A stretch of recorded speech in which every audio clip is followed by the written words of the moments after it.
사랑하는 예수양남 가족 여러분, 각 가정에서 홀로 또 가족들과 함께 예배 드리시는 성도님들, 또 우리 이 시간 이 자리에 계신 우리 교육자님들, 전우님들, 주님의 이름으로 진심으로 축복하고 사랑합니다. 하나님의 은혜가 오늘도 어떤 형태로 예배를 드리든지 우리의 내면을 깊숙이 만지시고 우리로 하여금 하나님을 전적으로 집중해서 바라보고 하나님 때문에 다시 새 힘을 얻고 숨을 쉬게 되는 복된 하루가 되시기를 예수님의 이름으로 축원합니다. 우리 같이 여호와의 유월절 찬양 같이 부르며 예배를 시작하겠습니다.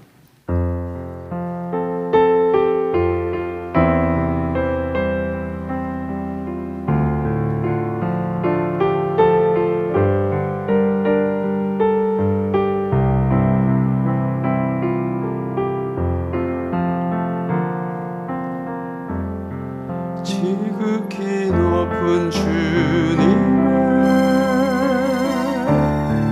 낮이 성소로 들어갑니다.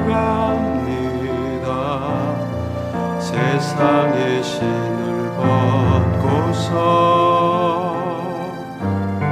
주 보좌 앞에 엎드리리. 내 주를 향한 사랑과 그 신뢰가 사그러져 갈 때 하늘로부터 이곳에 장막이 덮이네. 이곳을 덮으소서. 이곳을 비추소서. 내 안에 무너졌던 모든 소망 다 회복하리니.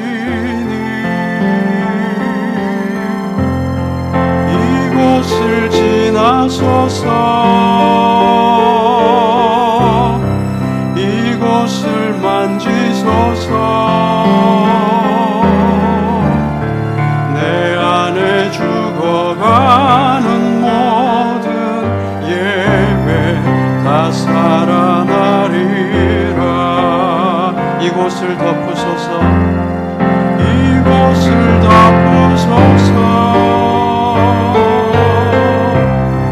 이곳을 비추소서.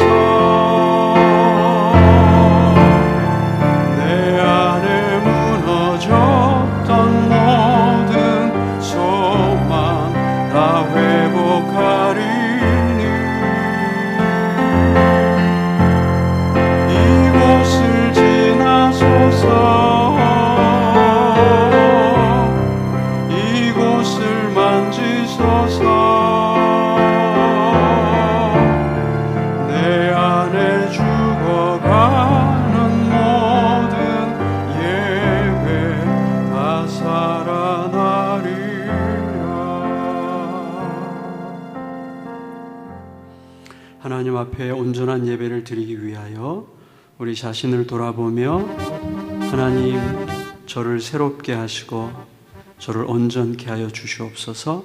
참회의 기도로 하나님께 나아가겠습니다. 기도합니다.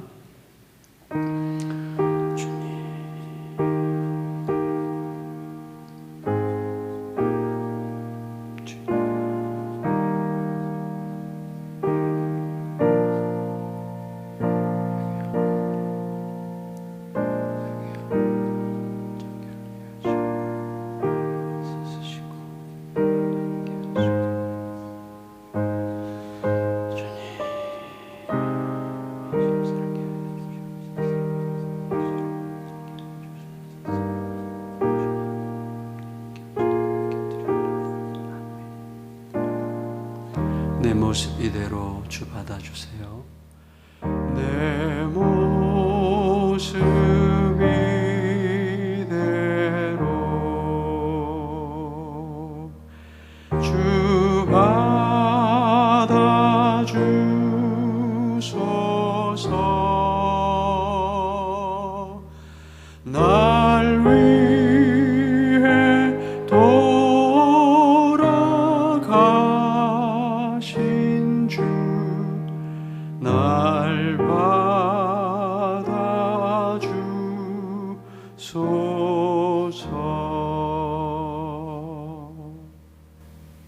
우리를 이 모습 이대로 받으심으로 우리의 좌절을 일으키시고 우리의 교만을 낮추셔서 우리로 하여금 하나님 앞에서 하나님의 아들, 딸로 다시 시작하게 하시는 주님의 거룩하신 은혜에 진실로 감사를 드립니다. 하나님 아버지, 흩어졌던 우리들의 마음, 뒤틀렸던 우리들의 마음 상태, 우리의 삶의 자리를 하나님 정돈하시고 제자리로 돌아오게 하시고 이 땅 가득 뒤틀린 모든 현실들을 긍휼히 여겨주시고 제자리로 돌아오게 하여 주시옵소서. 존귀하신 예수 그리스도의 이름으로 간절히 기도드리옵나이다. 아멘. 함께 드리는 고백의 기도 시편 91편 9절에서 16절까지를 교독하시겠습니다. 내가 말하기를 여호와는 나의 피난처시라 하고 지존자를 너의 거처로 삼았으므로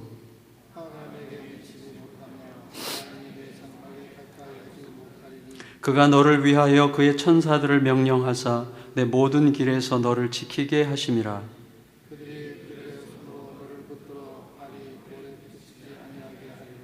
내가 사자와 독사를 밟으며 젊은 사자와 뱀을 발로 누르리로다.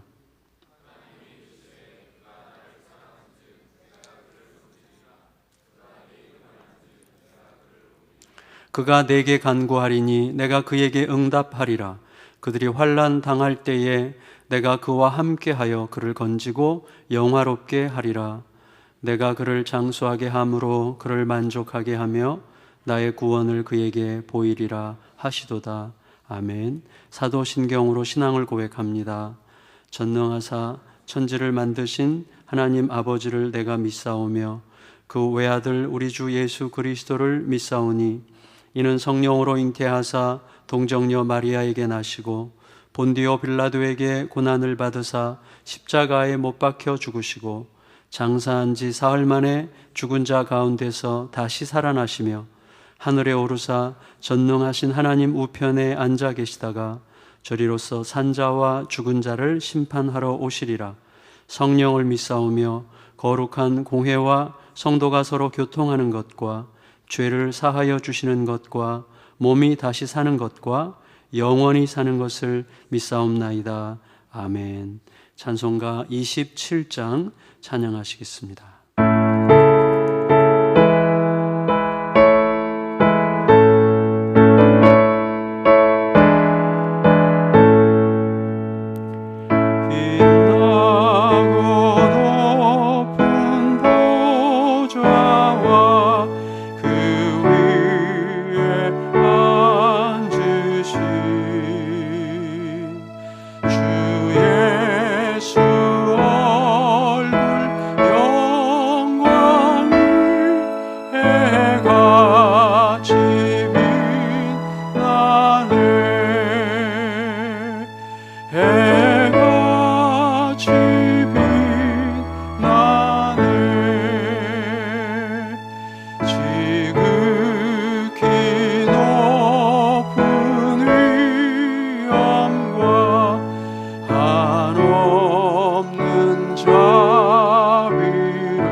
지존자의 은밀한 곳에 거주하며 전능자의 그늘 아래 사는 자여, 나는 여호와를 향하여 말하기를 그는 나의 피난처요 나의 요새요 내가 의뢰하는 하나님이라 하리니, 이는 그가 너를 새 사냥꾼의 올무에서와 심한 전염병에서 건지실 것이미로다. 아멘. 사랑이 많으신 아버지 하나님, 코로나 바이러스의 화살이 우리 주변에서 매일 다가오지만 우리의 피난처가 되시고 요새가 되신 아버지 하나님께서 특별히 우리 예수양남 어린이로부터 환우들과 노약자들에 이르기까지 모두 시편 91편 말씀대로 지켜주실 줄 믿고 감사와 찬양과 경배를 드립니다. 주님, 지금 일평생에 한 번도 경험해보지 못한 전염병으로 인하여 교회 모든 성도들이 교회에 나오지 못하고 각 가정에서 지난 2주에 이어 오늘 또 영상 예배를 드리게 됨을 참으로 답답하게 아버지께 아뢰옵니다. 그러나 우리를 지켜주심으로 이 시간에 아버지 하나님께 예배하게 하시니 진심으로 감사를 드립니다. 주님, 물이 바다 덮음같이 주의 영이 각 가정마다 임하시고 역사하셔서 오늘 이 예배가 하나님 아버지께는 하는 영광이 되게 하시며 우리에게는 은혜와 축복이 넘치는 시간이 되게 하여 주시옵소서. 주님, 저희들은 연약함으로 이런저런 모양으로 동일한 죄를 자주 범합니다. 그리고 그때마다 잘못하였습니다 하고 고백도 합니다. 그렇게 호응만 울리는 고백에 불과하여도 주님은 하나님 사랑과 자비와 긍휼로 지금까지 참고 우리를 기다리심을 우리는 너무나 익숙하여 회개의 본질을 외면하고 있습니다. 이제 우리가 이 시대에 당하는 모든 환난은 우리의 회개를 촉구하시는 아버지 하나님의 강력한 경고의 메시지로 깨닫게 하시고 진정으로 애통한 마음으로 회개할 회개의 영을 강권적으로 우리에게 부어주셔서 우리 아버지 하나님의 마음에 합당한 회개 기도를 할 수 있도록 축복해 주시기를 간절히 원합니다. 그러므로 죄에서 진정한 돌이킴이 있는 믿음에 합당한 삶을 살기를 간절히 원합니다. 주님, 믿는 우리들이 먼저 나라와 민족을 위하여 뜨겁게 기도하기를 원합니다. 나라를 다스리는 대통령을 비롯한 모든 위정자들이 권력을 유지하기 위하여 부정과 비리를 저지르지 못하도록 하나님께서 지켜주시며 현 코로나 바이러스로 인한 사회 전반에 걸친 모든 사회적 경제적 위급 사태를 지혜롭게 잘 다스릴 수 있는 지도력과 진정한 국민을 위한 정치를 할 수 있도록 위정자들이 되게 하여 주시옵소서. 또한 저들이 먼저 이념을 초월하여 나라와 민족의 번영을 먼저 앞세우는 진정한 애국심으로 국민 앞에 겸손히 엎드려 나라를 잘 다스릴 수 있는 지혜와 능력을 주시옵기를 원합니다. 아버지 하나님, 우리나라와 세계 모든 나라가 코로나 바이러스 사태로 인하여 국제적으로 모든 경제와 산업 각 분야에 너무나도 혼란한 위기의 상황에 이제 속히 안정될 수 있도록 하나님께서 도와주시옵소서. 특별히 이번 사태로 인하여 치료 중인 대구 지역 확진자들과 전국의 모든 환우들과 병약한 어르신들과 연약한 어린 지체들에게도 하나님 붙들어 주시옵시고, 이 시간 환우들과 고통을 같이 하는 많은 의료진들과 봉사자들에게도 힘과 지혜와 체력을 주셔서 지치지 않도록 그들을 함께해 주시옵소서. 또한 전염병이 더 이상 확산되지 않고 안정되기를 간절히 바라오며 속히 백신과 치료제가 개발되게 하여 주시옵기를 간절히 원하고 기도하옵나이다. 이제 바라옵기는 우리 예수양남교회 담임 목사님을 위하여 기도하옵나이다. 언제 어디서나 우리 목사님께 항상 성령께서 동행하여 주시옵기를 원합니다. 그러므로 하나님 마음에 언제나 합한 주의 사자 목사님 되게 하여 주시옵소서. 또한 목회 사역을 감당하시기에 부족하지 않도록 강건한 체력도 허락해 주시옵소서.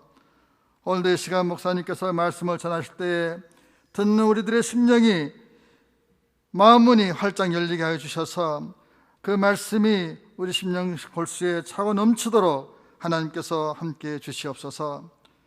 그러므로 우리 삶에 항상 주님의 말씀대로 순종하며 하나님 중심으로 결단하며 살아갈 수 있도록 축복하사 아버지 하나님을 영화롭게 하오며 우리의 삶도 복되게 하여 주시옵소서. 이 모든 말씀을 거룩하신 예수님의 이름으로 간절히 기도 올려옵나이다. 아멘.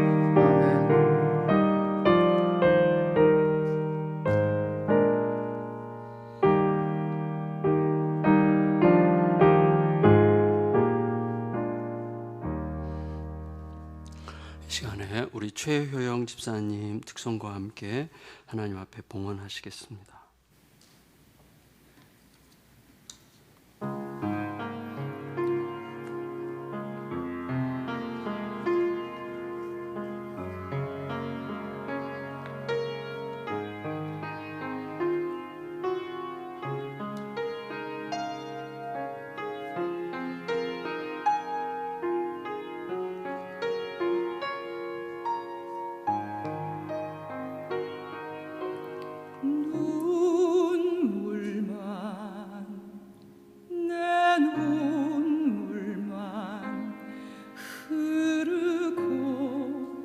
모든 것이 멈춘 시간들,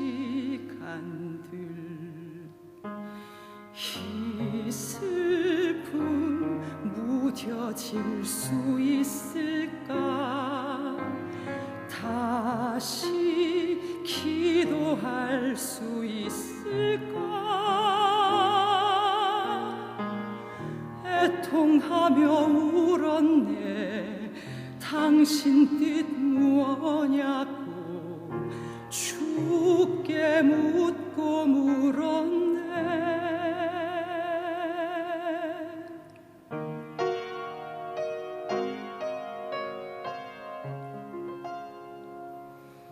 그러다 십자가에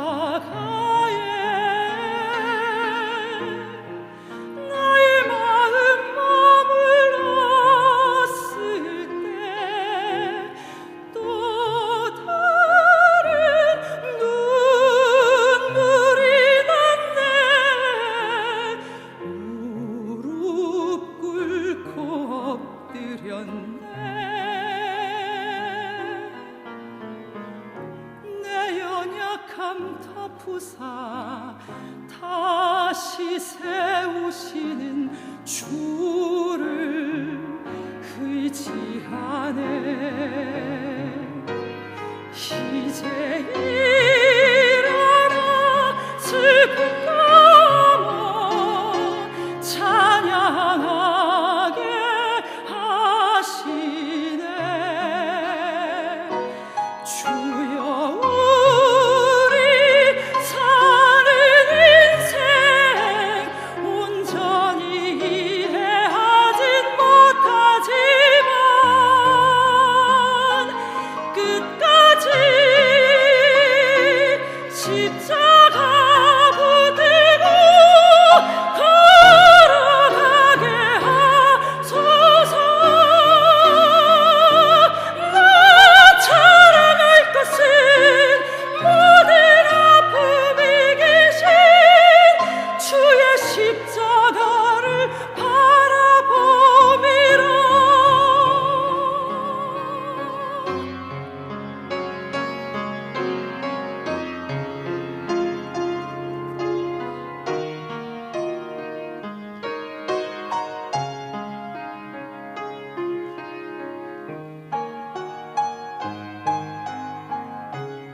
아멘.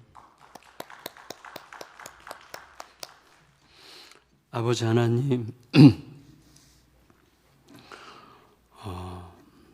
우리가 이해할 수 없고 또 답을 찾을 수 없는 일들이 우리의 삶에 너무너무 많습니다. 그래서 좌절하고 불안의 늪에 빠져서 어찌할 바를 모를 때 우리가 가장 이해할 수 없고 헤아려지지 않는, 절대로 이해할 수 없는 사건이 우리를 위해서 이미 시행되었음을 알게 하시고, 이해할 수 없는 가장 모순 어린 그 십자가가 어떻게 우리를 살리시는지를 알아가게 해주셔서 감사합니다. 다시 일어납니다. 다시 눈을 들어 주의 십자가를 보고 붙듭니다. 주여, 우리가 그 길을 끝까지 잘 걸어갈 수 있도록 은혜 베풀어 주옵소서. 오늘 새벽에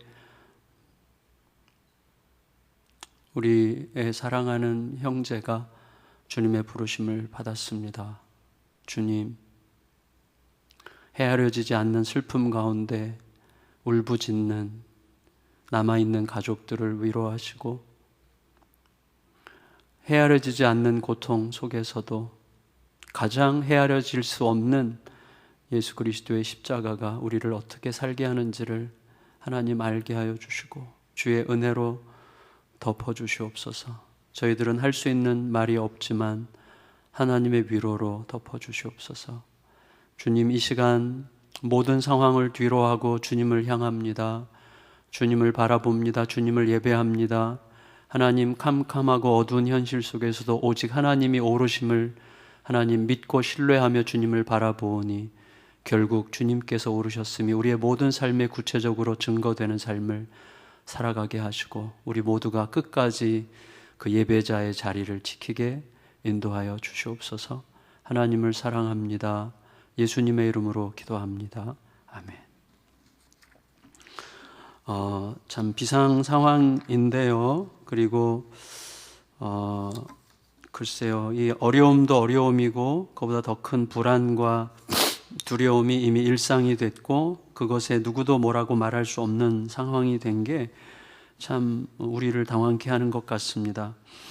그럼에도 불구하고 우리가 이 세상 안에 거하고 있기 때문에 세상의 질서에 가장 합당한 우리들의 행동이 무엇인지를 주님 앞에 끝없이 물으면서 행하는 게 너무나 필요할 것 같고요. 이런 기회에 하나님을 더욱더 사랑하고 그리고 가족들을 더 새롭게 들여다보고 더 깊이 사랑하게 되는 시간이 됐으면 좋겠고요. 특별히 우리들이 세상에 대해서 과연 책임적인 모습으로 살았는지, 교회는 세상에 대해서 어떤 공공적 책임을 다하는 존재로 있었는지에 대해서 더 깊이 질문하게 되는 그런 시간들이 되면 참 좋겠습니다. 우리 엄창환 집사님, 저는 정말 이분이 회복할 줄 알았어요. 근데 오늘 새벽에 부르심을 받았습니다. 우리 심정하 집사님 남편이시고요. 우리 4 자녀가 남겨져 있습니다. 이제 50대 중반이신데 이 가족들이 슬픔을 잘 이기고 그리스도 앞에 다시 잘 설 수 있도록 여러분 기도해 주시고, 오늘 오후 2시쯤 위로 예배를 드리려고 하는데 우리 교육자님들과 장로님들이 같이 가주실 수 있는 분들은 함께 가시면 좋겠다고 싶고, 성도님들 중에 가실 분들은 좀 개별적으로 가셔서 이렇게 우르르 가서 혹시 그쪽에 불안을 주는 일이 없도록 그렇게 했으면 좋겠습니다. 대구 경북 지역에 이제 협력할 수 있는 게 있을까 해서 이제 아는 목사님들에게 연락을 했는데 구체적인 거를 아직 너무 당황한 상황에서 잘 모르고 있는 상황에서 마침 저와 이렇게 함께 북클럽 하시는 우리 박준범 선교사님이 사마리아인 선교회 대표신데 대표로 사역하고 계신데 그 팀이 이제 대구에 있는 교회들과 협력해서 장애우들이나 요양병원이나 이런 곳에 1차적으로 이제 지원을 하고 마스크를 좀 제공하고 하는 일들을 하려고 지금 마스크를 모으고 있는 중이에요. 그래서 저희 성도님들도 오늘 오전 9시부터 오후 5시까지 엘리시아 카페랑 우리 교회 사무실에 사실 우리들도 마스크가 부족하지만 우리 지역은 그래도 뭐 앞으로 어떻게 될지 우리가 장담할 수 없지만 어려운 중에 더 어려운 분들을 생각하는 게 그리스도인이어야 한다고 생각합니다. 그래서 1개, 2개라도 조금이라도 여유가 있으면 저도 누가 10개를 주셨는데 이제 3개만 남기고 7개를 드리려고 해요. 어떤 분이 갖다 주셨는데 근데 하여튼 그렇게 해서 나눠서 모아서 내일 대구로 보내도록 그렇게 하겠습니다. 거기에 성도님들의 협력을 부탁드리겠고 저희가 3월 15일 주간까지는 일단 15일 토요일 그 주간의 토요일까지는 일단 이 지금까지 행해왔던 이런 형태의 예배를 계속 드리겠고 새벽 예배나 수요 예배도 그런 식으로 진행되겠지만 가능한 한 빨리 끝나서 같이 모여서 예배하는 그 영광을 회복할 수 있도록 하나님의 은혜를 구하면 좋겠고요. 주보는 홈페이지를 참조하시면 되고요.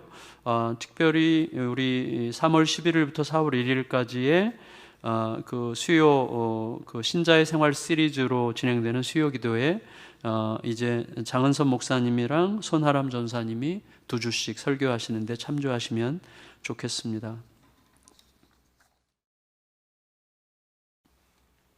오늘 하나님의 말씀은 요한복음 4장 11절에서 24절까지입니다. 요한복음 4장 11절에서 24절 설교 중에 우리 같이 말씀을 함께 읽어가도록 하겠습니다. 우리가 오늘 예배를 드리고 있는데 예배는 오늘 여기에서만 드리는 게 아니고 또 교회 다니는 사람들만 드리는 것도 아니죠. 모든 사람이 예배를 합니다. 예배라고 할 때 예배가 뭐죠? 그것의 가치가 가장 있다라고 내가 인정하는 거죠. 그 예배예요. 그러니까 하나님이 우리의 전부십니다. 이걸 인정하는 게 예배죠. 그래서 다른 어떤 소중한 것들을 대수롭지 않게 여기도록 만드는 그것에 대한 집착, 그것을 예배라 할 수가 있습니다.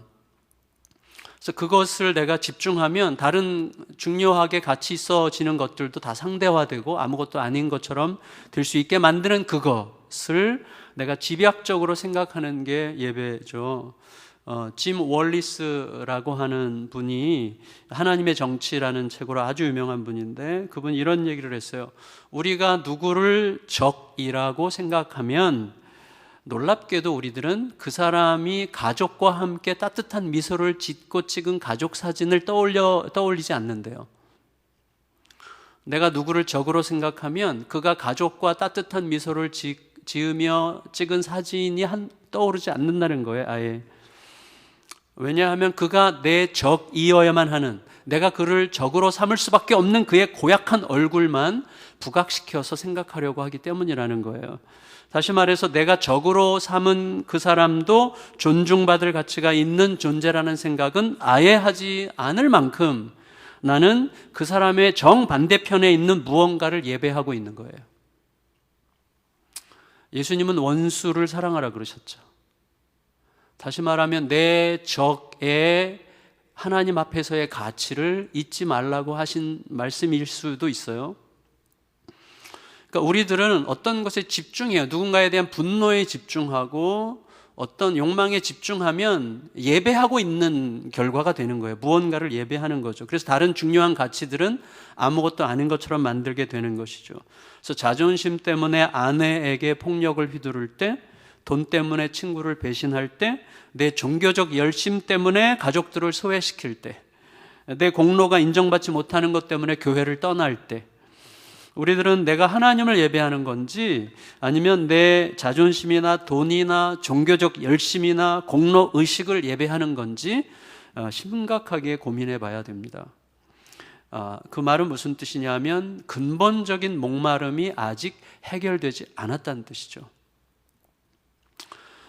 목마른 사마리아 여자는 생수라는 예수님의 말씀에 꽂혔어요. 그래서 물 좀 달라고 하는 예수님의 말씀도 잊어버린 채 이렇게 말합니다. 11절 읽겠습니다. 요한복음 4장 11절 시작. 여자가 이르되 주여 물 기를 그릇도 없고 이 우물은 깊은데 어디서 당신이 그 생수를 얻겠사옵나이까. 생수는 솟아오르거나 흐르는 맑은 물이에요. 고여있지 않은 물을 생수라고 하는데 팔레스틴에서는 쉽게 볼 수 있는 물이 아니에요. 흐르는 물이라는 게. 하지만 이 여자는 믿어지지는 않았지만 믿고 싶었어요. 그래서 뭐라 그래요? 당신이라고 처음에 불렀지만 이제는 주여라고 불러요. 주여라는 게 우리의 주님 할 때 그 주님이 아니라 그냥 Sir 이런 의미의 주여인데 다시 말하면 뭐죠? 예수님이 자기가 원하는 것을 줄 수 있는 분위기를 기대하고 있게 됐어요. 그래서 주여 이렇게 부르죠. 물론 이후에도 계속 당신이라고 부르는 내용이 계속 나와요. 하지만 예수님은 이미 이 여인의 마음속에서 당신 이상으로 기대되는 존재가 된 거예요. 결국 여자의 말은 이거였어요. 생수를 주겠다니요. 지금 물기를 그릇도 없어서 나한테 부탁하는 처지에 또 깊이가, 이 야곱의 우물 깊이가 오늘날도 30m라는데 그전에는 더 깊었겠죠?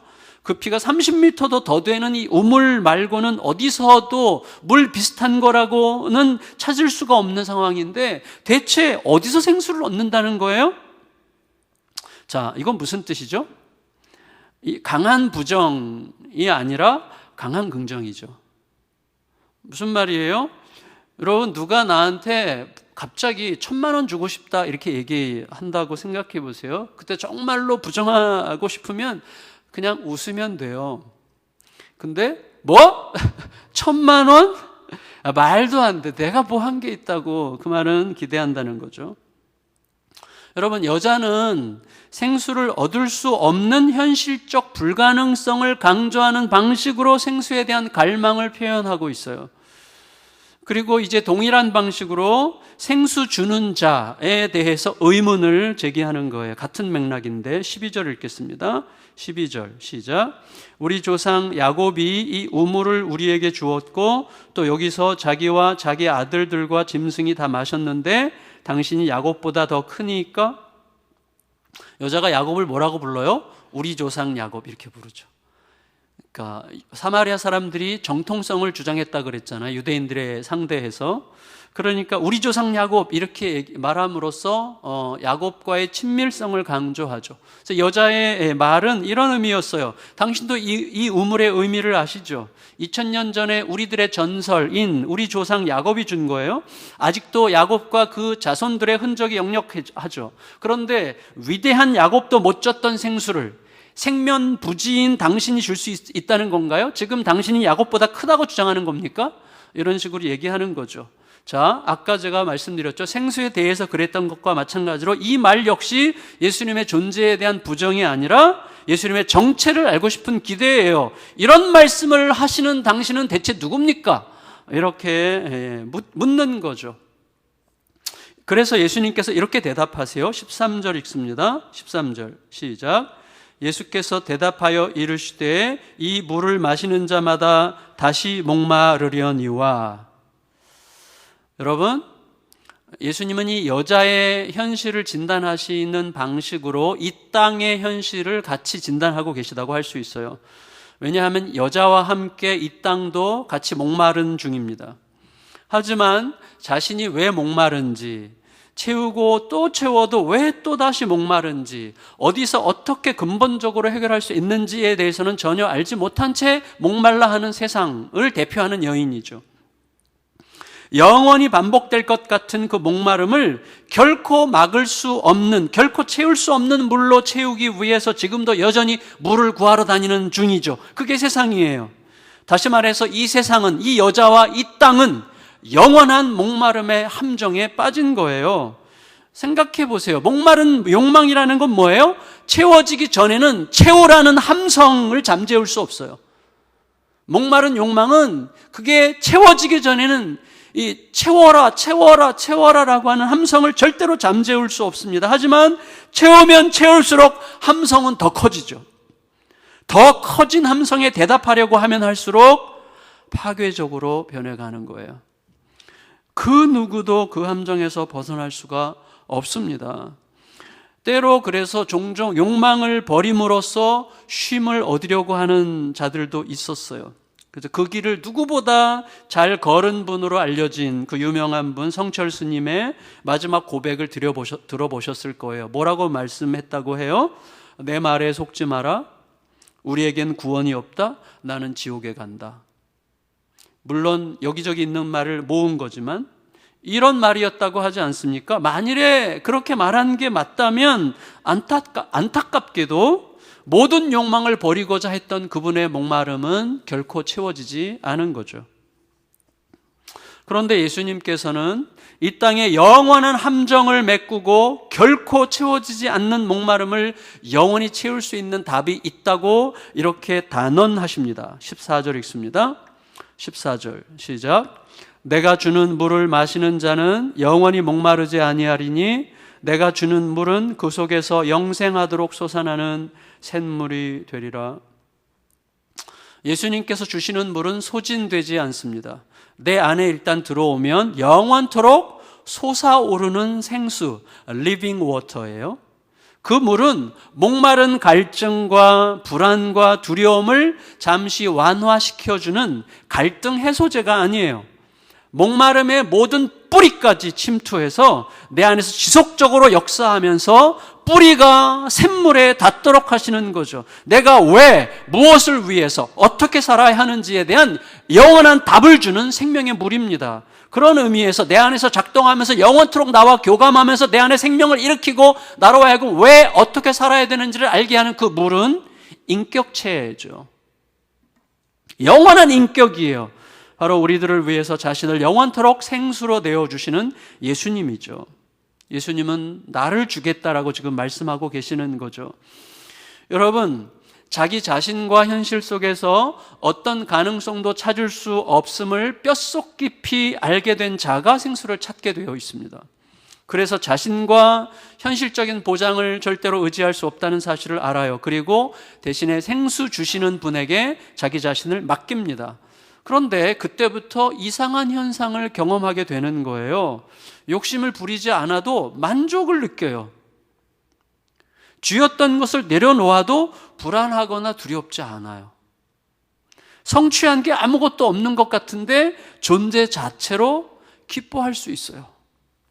여전히 내 자신을 보면 슬픔을 느끼지만 생수 주신 그분을 보면 희망이 솟아나요. 그래서 그 길을 갔던 스데반은 우박처럼 쏟아지는 돌 세례 속에서도 하늘에 계신 예수를 보면서 그 얼굴이 천사같이 빛났죠. 그 길을 간 바울은 우리를 대신해서 이렇게 고백했습니다. 여러분, 우리가 디모데후서 4장 7절 8절 너무나 유명한 구절인데 공동 번역 성경으로 같이 한번 읽어보겠습니다. 디모데후서 4장 7절 8절 시작. 나는 훌륭하게 싸웠고 달릴 길을 다 달렸으며 믿음을 지켰습니다. 이제는 정의의 월궤관이 나를 기다리고 있을 뿐입니다. 그날의 정의의 재판장이신 주님께서 그 월궤관을 나에게 주실 것이며 나에게뿐만 아니라 다시 오실 주님을 사모하는 모든 사람에게도 주실 것입니다. 이게 뭐예요? 어떤 목마름도 남아있지 않아요. 한 조각 목마름도 남아있지 않은 고백이에요. 오히려 내일과 영원을 바라보는 희망만 남아있어요. 생수는 바로 우리들을 그렇게 바꾸는 능력이죠. 물론 사마리아 여자는 아직 생수를 몰랐습니다. 하지만 생수라는 말 자체가 너무나 매력적이었어요. 그래서 이렇게 말합니다. 15절 읽겠습니다. 15절 시작. 여자가 이르되 주여 그런 물을 내게 주사 목마르지도 않고 또 여기 물 기르러 오지도 않게 하옵소서. 그런 물이 있다면 더 이상 목마름을 느끼지 않아도 되죠. 땡볕에 홀로 먼 길 걷는 고통을 멈춰도 됩니다. 하지만 그 물을 만나기 전에 먼저 꼭 반드시 알아야만 할 게 있었어요. 이 여자에게. 뭐냐면 목마름의 실체예요. 저는 이 대목에서 저뿐만 아니라 우리 모든 성도님들이 정말 주목해서 생각해야 된다고 생각합니다. 목마름의 실체가 뭐냐를 우리는 알고 있는 건가를 생각해야 돼요. 여러분, 우리가 왜 목마른지, 무엇 때문에 목마른지를 알아야만 돼요. 그걸 모르면 생수를 만난 다음에도 목마름은 여전해요. 목마르지 않을 수 있는 충분한 조건을 가졌는데도 목말라. 그래서 목마름의 실체가 뭔지, 내게 주어진 생수의 실체가 뭔지를 모르면 그렇게 되는 거예요. 제가 30대 때 정신없이 바쁘고 지쳐가지고 양치하는 게 지독하게 귀찮은 때가 있었어요. 진짜 너무너무 양치하는 게 귀찮아요. 그래서 양치질 할 때마다 막 피곤하고 이걸 또 해야 돼, 막 너무 힘든 거예요. 그래서 늘 생각했어요. 그냥 입에 물고만 있어도 되는 그런 기계를, 이렇게 물고만 있으면 그렇게 해서 저절로 양치가 탁 되면 얼마나 좋을까, 막 그런 기계에 너무나 목이 말랐어요. 진짜로. 근데 1년 전쯤에 그런 칫솔이 나왔어요. 아세요? 이렇게 틀니 모양으로 생겨가지고 이렇게 딱 끼고 이거 버튼만 누르면 쫙 이렇게 해서 이빨을 닦아주는 기계가 나왔어요. 1년 전에. 모르셨어요? 아직 안 샀어요. 제가 아직 안 샀어요. 이유가 있어요. 뭐냐면 굉장히 중요한 사실을 발견했기 때문인데, 제가 양치질을 싫어한 이유는 바쁘고 지쳤기 때문이기도 해요. 그렇지만 그보다 더 중요한 게 있어요. 사랑할 줄 몰랐기 때문이에요. 제가 알았어요. 이유를.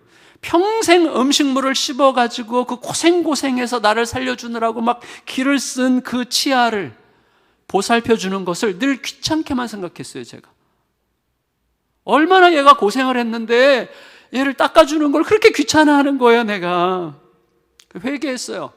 회개하고 고마움을 담아서 정성으로 닦기 시작했어요. 요새는 뉴스나 이런 거 보면서 아주 천천히 이렇게 닦아요. 그 후로 양치질은 훨씬 덜 귀찮은, 아직은 귀찮아요, 훨씬 덜 귀찮은, 심지어 고마운 시간이 됐어요. 고마운 시간. 목마름의 실체가 밝혀진 거예요. 내 몸은 편안함에 목말랐던 게 아니라 사랑스러운 보살핌에 목말랐던 거예요. 우리 삶을 생각해 보실래요? 생수이신 예수님을 만났잖아요. 그리고 찬양하고 예배하고 기도하면서 기쁨을 누리잖아요. 하지만 일상으로 들어가면 얼마나 신속하게 또다시 목이 마릅니까? 행복하냐 여부 때문에, 돈을 더 많이 벌었냐 여부 때문에, 자녀가 잘 됐냐 여부 때문에, 꿈이 이루어졌느냐 여부 때문에 여전히 목이 말라요. 생활이 개선되지 않으면, 자녀가 내 마음대로 따라주지 않으면, 내 신령이 꺾이면 타는 목마름을 어쩔 수 없어요. 온 땅에 하나님의 사랑과 정의와 공평이 흐르지 않아서 목마른 게 아니에요. 예수님이 생수시라면 당연히 넘어설 수 있는 목마름인데도 여전히 저 깊은 목마름을 느끼고 있어요. 물론 우리는 사람이니까 목마름을 느끼게 되어요. 그렇지만 늘 저 깊은 목마름에 지배당하고 있는 자신이 아닌지를 돌아봐야 됩니다. 이유는 내 목마름의 실체가 뭔지, 그리고 예수님이 내 인생의 진정한 생수시라고 하는 것이 어떤 의미인지를 아직 충분히 알지 못하고 있기 때문이라고 할 수가 있는 거예요. 그에 따라서 예수님께서는 이 여자를 목마름의 실체로 안내하십니다. 16절에서 18절 읽겠습니다. 16절에서 18절 시작. 이르시되 가서 내 남편을 불러오라. 여자가 대답하여 이르되 나는 남편이 없나이다. 예수께서 이르시되 내가 남편이 없다 하는 말이 옳도다. 너에게 남편 5이 있었고 지금 있는 자도 내 남편이 아니니 내 말이 참되도다. 여러분, 저를 보세요. 복음은 good news죠. 좋은 소식. 그렇지만 복음은 좋은 소식이기 전에 먼저 나쁜 소식입니다. 복음이 우리들에게 먼저 알려주는 것은 숨긴 죄와 은밀한 수치에 관한 소식이에요. 예수님은 여자의 목마름의 실체를 단번에 알아보셨어요. 일단 밖으로 드러난 현상은 뭐예요? 남편의 있고 없음이었어요. 하지만 이런 현상, 남편의 있고 없음이라고 하는 현상 이면에 있는 실체가 드러나야 되죠. 그에 따라서 예수님께서 뭐라고 하신 거예요? 남편 불러와라, 이렇게 말씀하신 거예요. 물론 불러올 남편이 없다는 걸 아셨어요. 그리고 여자가 나 남편 없어요 라고 말함으로써 이런 수치스러운 주제에 대한 대화를 끝내고 싶어 할 거라는 사실도 아셨어요. 아시면서 불러오라고 하신 거죠. 이유는 무엇의 있고 없음에 대하여 생각하게 하시려는 거였다고 할 수 있어요. 남편의 있음과 없음이 목마름과 어떤 상관이 있었는지를 생각하게 하려는 거였습니다. 처음 이 여인의 목마름은 남편 없음에서 생겼을 거예요. 근데 그 이후의 목마름은 남편이 있음으로 생기는 거죠. 남자가 없어서 생기는 목마름은 장차 남자가 있기 때문에, 그 남자 때문에 생기는 목마름으로 바뀌는 거예요. 그 결과 5번의 남편 있음과 5번의 남편 없음이 계속해서 반복됐지만 목마름은 여전하죠. 목마름은 처음부터 남편의 있고 없음, 그 남편으로 상징되는 우리 삶의 모든 그것들의 있고 없음으로 해결되는 게 아니었던 거예요. 마음의 뿌리가 샘물에 가 다 있느냐 하는 것이 핵심이었습니다. 우리가 그 당시 그 시대의 남녀 관계를 정확히 알기 어려워요. 근데 고대 자료들에 따르면 팔레스틴을 포함한 고대의 소위 그레코 로만 사회죠. 그 당시에 로마의 지배에 있는 모든 그레코 로만 사회에서의 여성의 지위는 아주 예외적인 스파르타 같은, 아주 예외적으로 여성을 굉장히 높이 평가했는데, 스파르타 같은 특별한 곳 외에는 모든 지역에서 모든 여자들의 형편은 처참했습니다. 아이를 낳을 때 여아인 경우에는 그냥 일상적으로 버림받았다고 해요. 그래서 길거리에 그냥 버려져서 개들이 물어가거나 새들이 와서 먹는 경우들도 있었다고 합니다. 여자아이들은 그렇게 길거리에 쉽게 버려졌고, 그리고 남자가 원치 않는 경우에는 여자는 반드시 낙태를 해야 됐지만, 낙태할 때 수술이 워낙에 원시적인 방법이었기 때문에 여자가 낙태하다가 죽는 경우가 너무너무 다반사였다고 합니다. 그게 역사적 기록이에요. 그런 마당에 아내가 남편에게 이혼을 청구한다고 하는 것은요, 있을 수 없는 일이죠. 불가능한 일이에요. 사마리아도 비슷했을 것입니다. 그렇다면 여자는 이혼한 게 아니라 이혼당한 거죠. 이혼 당했을 가능성이 너무나 높아요. 게다가 외인들로부터 멸시받는 사마리아 여자였어요. 만일에 이 여자가 조금이라도 생각하면서 사는 여자였다면 이 여자에게 세상은 목마른 사막이고 감옥이었겠어요. 그렇죠? 그렇다면 또 생각해 보세요. 여자의 사회문화적 지위와 환경이 현저하게 개선된다면 괜찮아지겠어요? 우리는 이미 답을 알고 있어요. 당장은 해소되는 듯 하겠지만 목마름은 여전할걸요. 무엇이 있고 없음이 목마름의 근본이 아니기 때문에 당장은 해소되는 듯 할 거예요. 사회적 문화적 환경이 개선된다면 뭔가 달라지는 것 같이 느껴지겠지만 목마름은 여전히 남아있을 것입니다. 여러분, 목마름을 생산하는, 목마름을 만들어내는 가장 극단적인 결과물이 뭐예요? 자살이죠.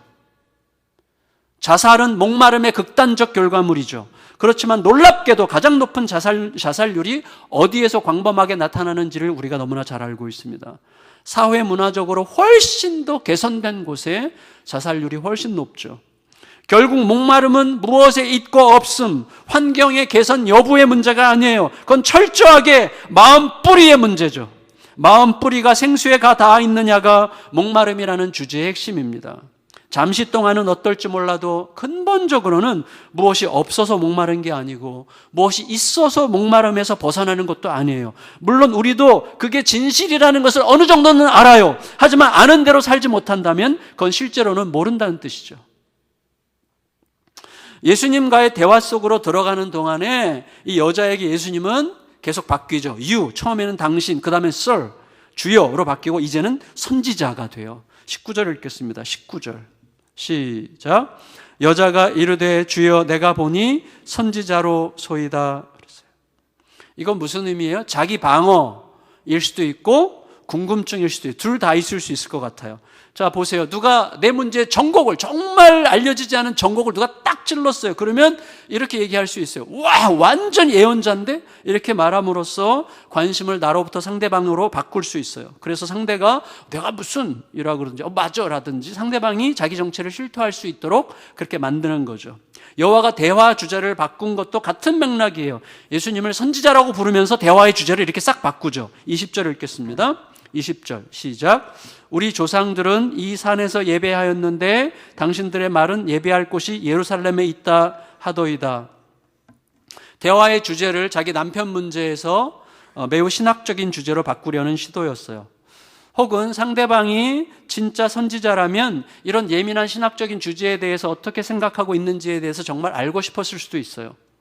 우리가 알듯이 사마리아인들의 성전, 그리심산의 성전, 맞죠? 그거는 어떻게 생겼어요? 이스라엘 백성들이 바벨론 포로에서 돌아왔을 때 성전을 재건했죠. 성전 재건할 때 사마리아 사람들이 돕겠다고 제안했는데 거절당했어요. 그러고 나서 그 사람들이 자기들의 성전을 세우기로 생각하고 어디다 세웠어요? 아브라함이 가나안 땅에 들어가서 처음으로 제사를 지냈던 세겜 땅, 거기 축복을 했던 그리심산에다 세운 거예요. 그러면 예루살렘보다 훨씬 더 우월하죠. 왜? 예루살렘은 아브라함이 이삭을 바친 곳에 솔로몬이 세운 성전이 있는 곳이 예루살렘인데, 이 사람들은 그리심산에 세움으로써 아브라함 이삭을 바친 사건보다 훨씬 더 이전인 가나안 땅에 최초로 세운 제단이 있는 그 자리에다 성전을 세움으로써 우월성을 확보하려고 했던 거죠. 이런 싸움은요, 영원히 안 끝나는 싸움이에요. 니네 아빠가 잘났어? 우리 아빠가 잘났어? 이거는요, 영원히 안 끝나는 싸움입니다. 이건 불가능한 싸움인데, 지금 세상은 그 싸움을 계속 싸우는 거예요. 안 끝나요, 그 싸움은.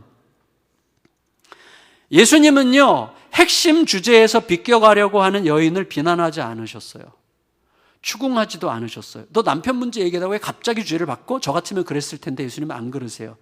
대신에 완전히 새로운 관점으로 이 여인의 질문에 대답하세요. 그리고 그 대답이 여인의 목마름에 대한 답이 되게 하시는 거예요. 여인의 예배에 관한 질문에 대한 답도 되면서 동시에 여인의 목마름에 대한 답도 되게 하시는 거죠. 그래서 우리 예수님이시죠.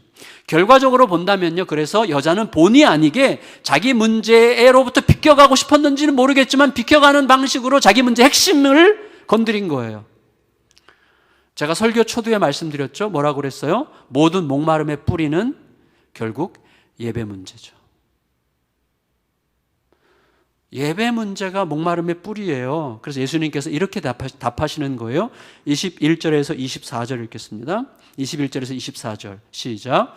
예수께서 이르시되 여자여 내 말을 믿으라. 이 산에서도 말고 예루살렘에서도 말고 너희가 아버지께 예배할 때가 이르리라. 너희는 알지 못하는 것을 예배하고 우리는 아는 것을 예배하노니 이는 구원이 유대인에게서 남이라. 아버지께 참되게 예배하는 자들은 영과 진리로 예배할 때가 오나니 곧 이때라. 아버지께서는 자기에게 이렇게 예배하는 자들을 찾으시느니라. 하나님은 영이시니 예배하는 자가 영과 진리로 예배할지니라. 아멘.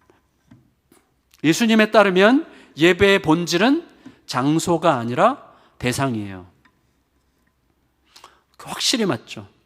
누구를 어떻게 예배하느냐가 핵심이죠. 그래야만 목마름에 대한 답이 될 수 있어요.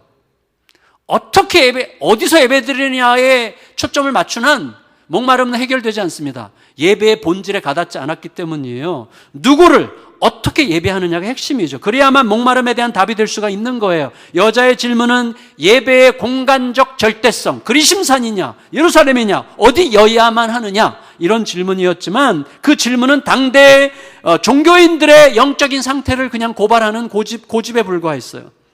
예배의 공간적 절대성을 고집할 필요가 전혀 없는 거죠. 그런 고집이 예배는 있지만 예배가 없는, 예배가 계속됨에도 여전히 목마른 그런 삶을 반복하게 만드는 것입니다. 쓸데없는 질문이죠. 어떻게 보면, 결과적으로 보면 본질에 닿지 못한 질문이죠. 그들이 예배의 진짜 본질을 알았더라면 더 이상 반복되는 목마름에 갇혀있지 않았을 것입니다. 예배는 성전에서 드려졌어요, 그 당시. 하지만 성전의 완성이신 예수님이 오셨죠. 따라서 성전은 이제 더 이상 어떤 특정 장소에 고정되어 있는 공간이 아니죠. 예수께서 계시는 모든 곳이 성전입니다. 예수님을 모신 신자들의 모임 자체가 성전입니다. 따라서 예수님의 오심과 함께 예배의 공간적 절대성에 대한 전통과 집착은 무의미해졌어요. 특정한 공간에서, 특히 교회 본당에서 드려야만 예배가 되는 게 아니에요. 예배는 어디서가 아니라 누구를 어떻게 예배하느냐가 핵심이죠. 무엇보다도 하나님을 예배하는 게 핵심이에요.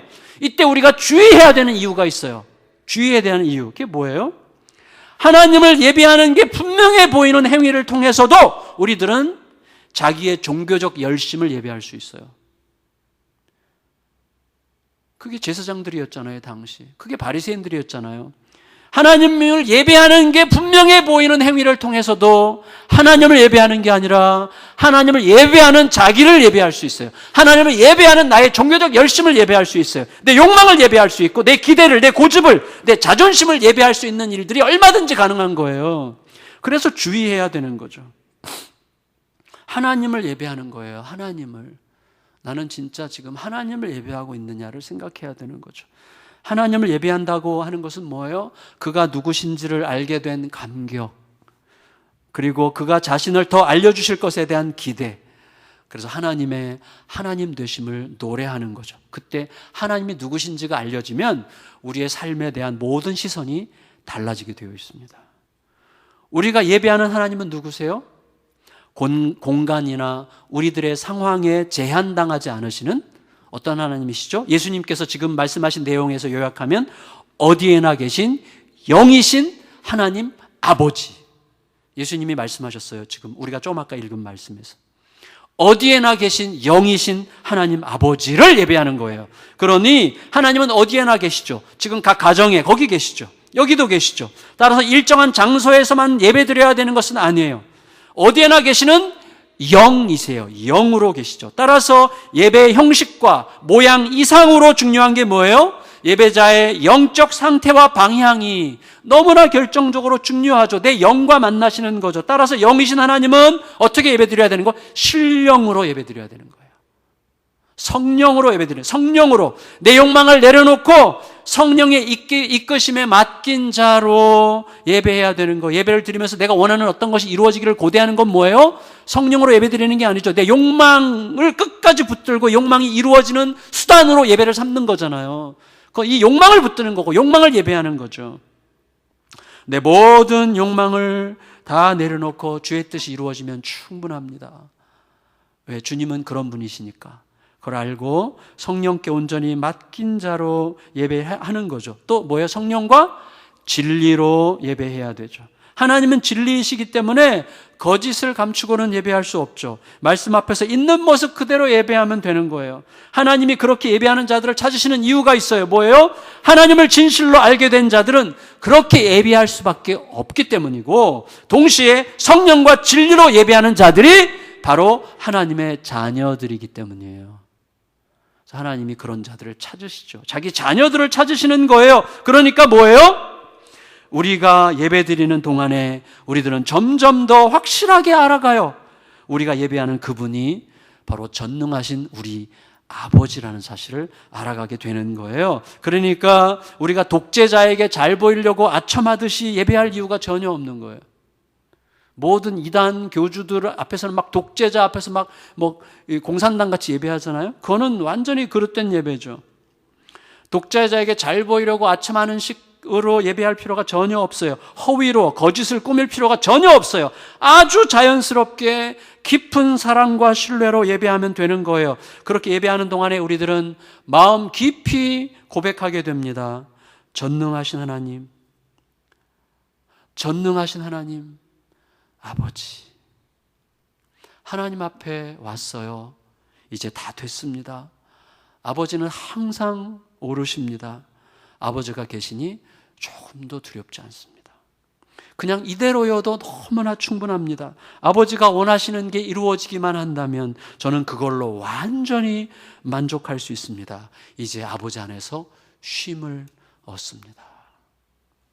그 예배죠. 그게 예배.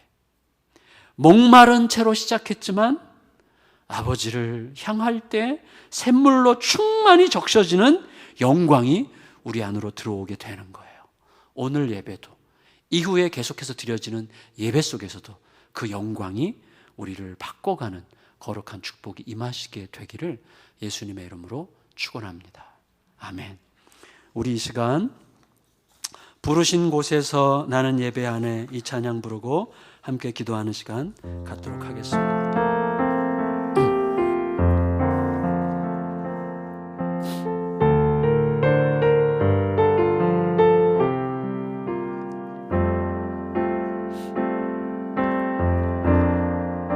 따스한 성령님, 따스한 성령님,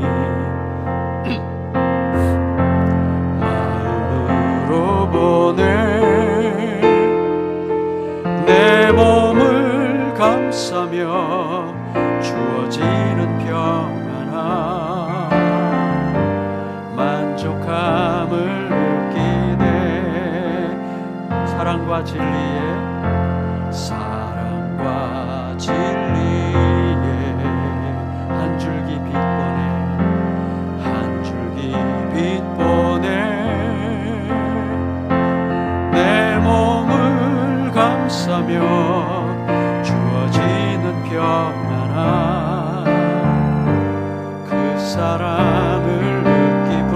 곳에서 부르신 곳에서 나는 예배하네.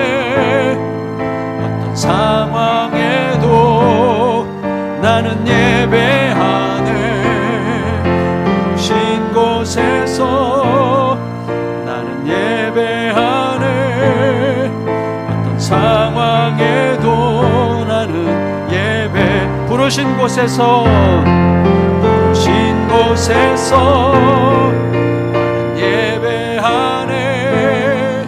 어떤 상황에도 나는 예배하네. 부르신 곳에서 나는 예배하네. 어떤 상황에도 나는 예배하네. 내가 걸어갈 때 길이 되고 내가 걸어갈 때 길이 되고 살아갈 때 삶이 되는 그곳에서 예배하네.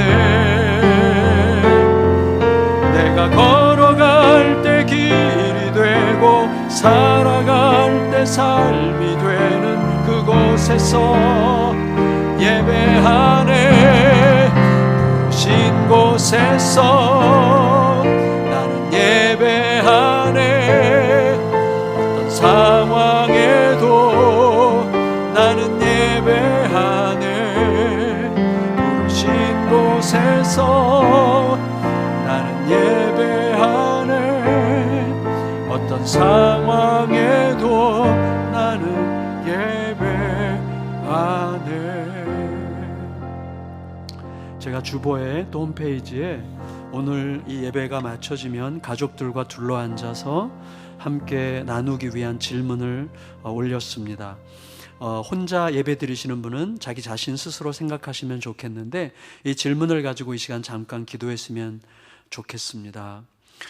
지금 마음에 가장 강하게 자리 잡은 생각이 뭔지, 나는 지금 뭘 예배하고 있는 것 같은지, 오늘 예배하는 동안에 나는 참으로 하나님을 예배했다고 생각하는지, 그랬다면 어떤 마음이었는지, 그렇지 못했다면 이유가 뭔지, 내가 가장 목말라 하는 게 뭔지, 내가 가장 목말라 하는 그것이 내가 예배하는 대상이라고 할 수 있는데 나는 요즘에 뭐에 목마르고 그래서 뭘 예배하는 것 같은지, 내 마음의 뿌리가 예수님의 샘물에 닿아 있는지, 일시적이고 유한한 것을 예배하지 않고 영원하신 주님을 예배할 수 있기 위해서 지금 나에게 가장 필요한 것은 무엇이라고 생각하는지, 어떻게 그 예배의 기쁨과 자유를 맛볼 수 있는지, 이 시간 이 질문을 가지고 하나님 앞에 마음을 모아서 합심해서 잠시 기도드리도록 하겠습니다. 기도하겠습니다. 존귀하신 주님, 하나님께 우리 자신을 지금 영상으로 각 가정에서 홀로 어디선가 예배를 드리는 지체를 축복합니다. 주여, 예배는 그저 하나님 앞에 잘 보이는 시간,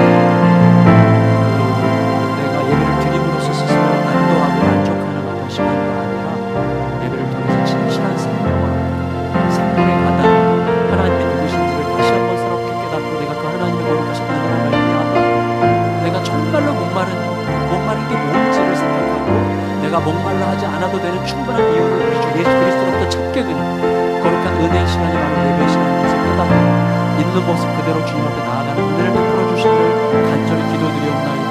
어디에나 계신 영이신 전능하신 하나님 아버지를 예배한다고 하는 사실을 절대로 잊지 않고 그 하나님을 예배함으로 우리가 생물을 얻고 목마름이 가셔지고 새롭게 힘을 얻어 일어나고 끝없이 샘솟는 그 샘물로부터 날마다 새로운 힘과 만족을 얻게 되는 큰 은혜로 사랑하는 모든 성도들의 삶을 이끌어 주시옵소서. 존귀하신 예수님의 이름으로 간절히 기도드리옵나이다. 아멘. 하나님, 우리를 주님의 전능하시고 따뜻한 손길에 부탁드립니다. 우리를 예배하게 하셔서 너무 감사합니다. 하나님이 누구신지를 더 잘 깨달아 알아가고 내가 더 이상 그렇게 갈급하게 그렇게 뿌리 깊게 목말라 하지 않아도 되는 이유가 너무나 충분하게 우리들에게 이미 주어졌다는 사실을 우리 주 예수 그리스도 안에서 다시금 발견하면서 생명수 샘물로 목마름이 해결되고 다시금 힘껏 일어서 오늘을 살게 하시는 주님의 그 뜻을 따라 주님께서 주시는 삶의 의미와 목적을 따라 사랑하며 살게 하여 주시옵소서. 그 기쁨으로 우리를 다시 한번 소생시켜 주시고 우리 각 사람과 각 가정과 이 땅을 회복시켜 주시옵소서.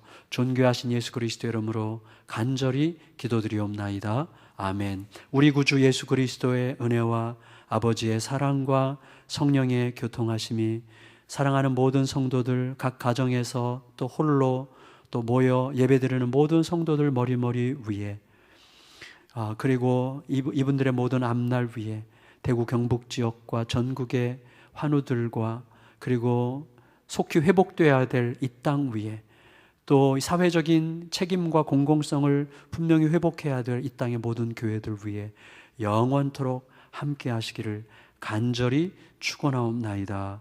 아멘.